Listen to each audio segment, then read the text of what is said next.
Hoje eu vou fazer uma questão sobre o famoso jogo da amarelinha.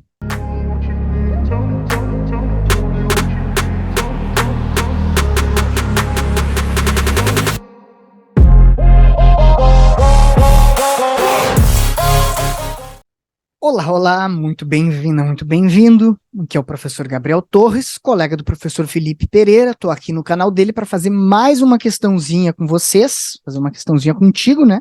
Normalmente a gente vê sozinho o YouTube, não vê coletivamente, mas caso esteja vendo com alguém, então, um olá para vocês. Vamos abrir a questão de hoje, seguindo na prova de 2015, tá? Essa questão aqui, 102, uma questão bem interessante, com matemática, assim, um tanto quanto inusitada, né? É a famosa questão de educação física, que não é uma questão de educação física. A gente vai ver como essa questão se enquadra bem direitinho numa habilidade da competência 3, que é a competência de linguagem corporal. Começando tradicionalmente com o nosso enunciado. Com base em fatos históricos, o texto retrata o processo de adaptação pelo qual passou um tipo de brincadeira. Nesse sentido, conclui-se que as brincadeiras comportam o ou a. Vamos para as habilidades da competência 3. Ó, são essas aqui, a 9, a 10 e a 11, tá? Uma competência com o texto bem direto. Tem algumas que o texto é enorme, né? Compreender e usar a linguagem corporal como relevante para a própria vida, integradora social e formadora de identidade. Pausa o vídeo e dá uma olhadinha bem rápido nas 3 habilidades. Qual que tu encaixaria? Essa questão é da habilidade 11. Justamente temos uma palavra da habilidade, exatamente aqui, processo de adaptação, tá? Clarinho da habilidade 11, já temos isso aí indicado, e vamos olhar agora para o texto e, obviamente, depois para as alternativas. Questão 102. Riscar o chão para sair pulando é uma brincadeira que vem dos tempos do Império Romano. A amarelinha original tinha mais de 100 metros e era usada como treinamento militar. As crianças romanas, então, fizeram imitações reduzidas do campo utilizado pelos soldados e acrescentaram numeração nos quadrados que deveriam ser pulados. Hoje, as amarelinhas variam nos formatos geométricos e na quantidade de casas. As palavras céu e inferno podem ser escritas no começo e no final do desenho, que é marcado no chão com giz, tinta ou graveto. Olha só, a gente tem uma brincadeira que vem dos tempos do Império Romano, treinamento militar, feito pelas crianças romanas e chegou até hoje. Tá aí dada a gênese, né? Sem fonte, mas tá aí dada a gênese Claro, né? Brinquei com sem fonte, é provável que no texto tenha especificamente a fonte, mas aqui a gente não sabe, né, de onde é qual é a informação histórica. Mas beleza, a gente está analisando o texto e não os critérios historiográficos. Divaguei um pouquinho aqui. Com base em fatos históricos, o texto retrata o processo de adaptação pelo qual passou um tipo de brincadeira. Então, treinamento militar, crianças romanas, crianças brasileiras, né? Escrito de várias formas. Beleza, então. Neste sentido, no sentido do processo de adaptação, a gente conclui que as brincadeiras, em geral, comportam o quê? Dá uma olhada nas alternativas, caso tu ainda não tenha feito essa questão, pausa o vídeo, que eu imediatamente já vou passar o gabarito, que é a alternativa E. Nesse sentido, no contexto de adaptação das brincadeiras, a gente pode concluir a partir desse texto que as brincadeiras comportam uma possibilidade de reinvenção dependendo do contexto em que elas são realizadas. E é isso, né?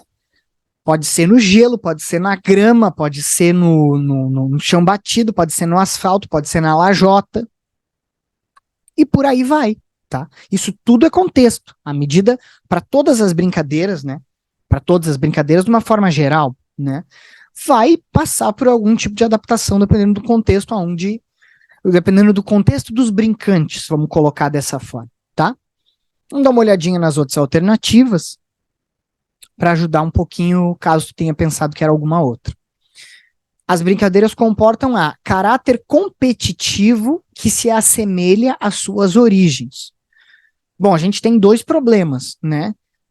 A gente não tem a informação que a amarelinha é competitiva, ela pode até ser, pode ter uma ideia de como é que vai ganhar, né? Quem não errar, quem fizer de um jeito ou de outro, mas assim, em geral não é competitivo.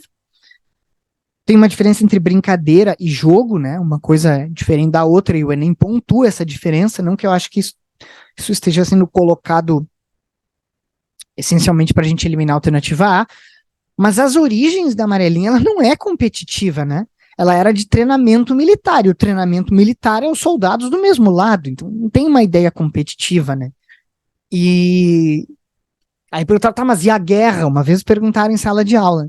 A guerra, assim, brincadeira competitiva e guerra. A guerra é uma competição, de certa forma mas de certa forma é uma guerra, né? Tem um nome específico para aquilo, né? Então, assim, é complicado. Não fecha muito essa alternativa A. Alternativa B, delimitação de regras que se perpetuam com o tempo. Não, porque a gente nem sabe como é que era a regra da brincadeira das crianças romanas, né? Então, não tem perpetuação com o tempo, né? É justamente a mudança, é a adaptação, um processo de adaptação, né? Ah, mas vai se adaptar tudo menos as regras. Difícil, bem difícil que seja assim.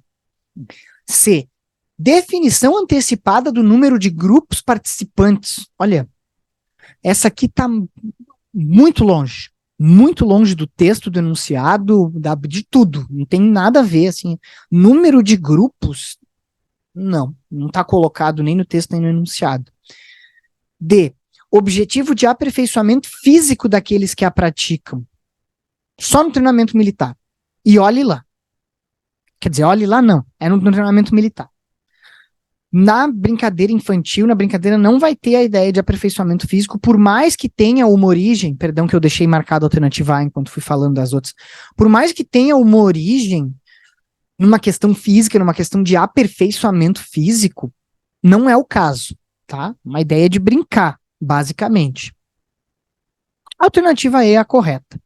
Voltando aqui para a nossa habilidade, considerando os limites de desempenho e as alternativas de adaptação para diferentes indivíduos, né? Repara como a própria resposta, claro, ia falar uma coisa que seria um pouquinho de mistificação, falar, não, a própria resposta tem a ver com habilidade. Sim, é óbvio que a resposta tem a ver com habilidade, porque o enunciado tem a ver com habilidade, e a resposta tem que corresponder ao enunciado. Um pouco redundante, tá? Mas é o caso, assim, que conhecendo as questões dessa habilidade, sabendo que existe essa habilidade, o que ela diz, o tipo de questão que ela normalmente traz, acho que a coisa realmente brota muito fortemente aqui para essa alternativa E, tá? E é com isso que eu me despeço, tá? Espero ter te ajudado na compreensão. Muita gente pode ter sido essa a primeira vez que viu ali as competências e habilidades. Manda para alguém que tu acha que precisa saber disso. Manda para alguém que tu acha que precisa de ajuda com as famosas questões de educação física, que tu sabe que é de linguagem corporal, que tu sabe que é da competência 3 da matriz de referência do Enem, de uma habilidade específica que fala sobre a adaptação das práticas corporais. Manda para essa pessoa que quer ter esse conhecimento, quer saber mais sobre competência e habilidade. Primeiro tem o nosso canal aqui, que tem muita live, muita aula, muita questão. Tá? Depois tem o Instagram do Felipe, e por último, e não menos importante, obviamente, o nosso curso, que é o nosso grande trabalho, já desenvolvido há anos, com extenso material, extenso número de aulas, aí de uma forma bem mais completa. Agradeço a tua atenção e por hoje ficamos por aqui, te vejo no próximo vídeo.